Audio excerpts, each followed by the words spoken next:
Dalam kondisi ini nih ya, mereka tuh bisa bertahan even sampai seabad. Mereka juga jadi satu-satunya hewan yang bisa survive di luar angkasa. Iya, lebih GG daripada kecoa yang nggak mati-mati itu.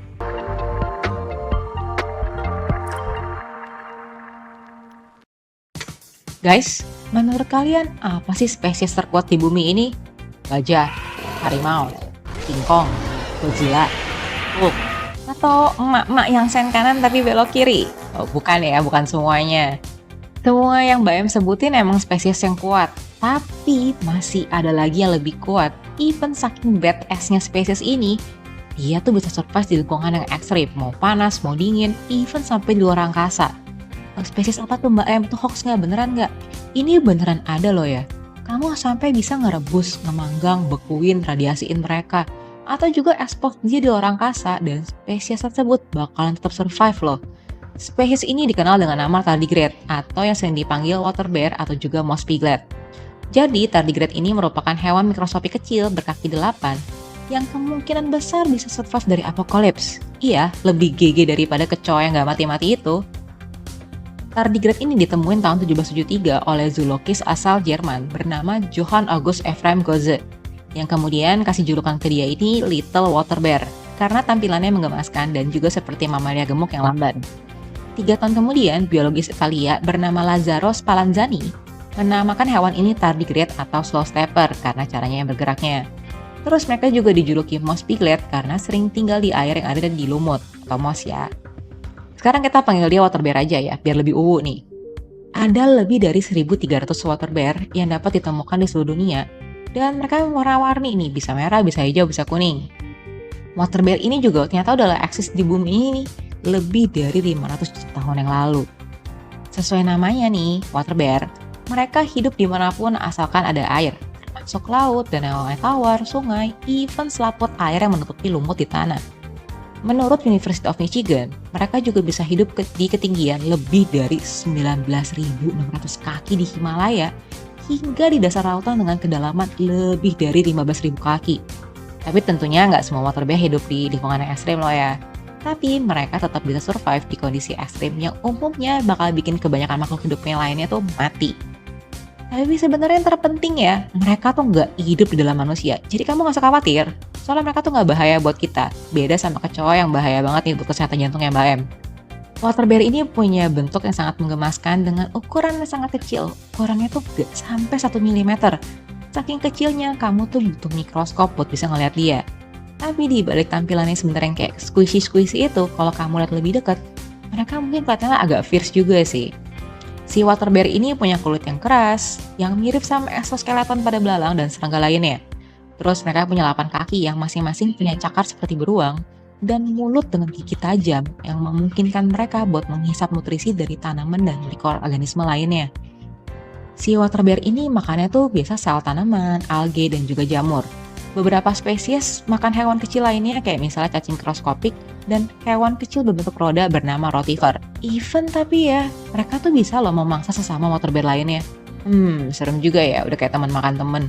Nah, yang bikin water bear ini spesial dan bisa hidup di berbagai lingkungan, soalnya tuh mereka bisa masuk ke kondisi yang namanya cryptobiosis, di mana aktivitas metabolisme mereka tuh bakal berhenti sementara, jadi mereka tuh terlihat seperti mati.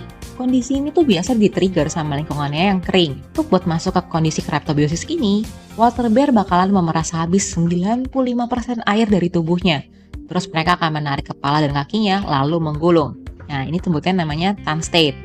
Ini yang bisa bikin mereka survive dari temperatur, tekanan, radiasi ekstrim, dan juga dari dehidrasi. Mereka tuh punya protein unik yang bisa ngegantiin kurangnya cairan di tubuh mereka, dan juga protein ini tuh ngelindungin sel-selnya dari kerusakan saat dalam kondisi cryptobiosis. Kerennya, mereka tuh bisa balik ke kondisi semula, serta metabolismenya tuh balik jadi normal, hanya dalam beberapa jam ketika kondisi di sekitarnya membaik dan mereka menemukan air. Dalam kondisi ini nih ya, mereka tuh bisa bertahan even sampai seabad.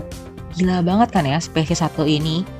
Buat detailnya nih ya, dalam kondisi cryptobiosis, si water bear bisa menahan panas hingga melebihi 150 derajat Celcius, temperatur rendah hingga minus 200 derajat Celcius, tekanan 6 kali lebih tinggi dari tekanan di dasar lautan, hidup di luar angkasa yang kurang oksigen, dan juga bertekanan rendah.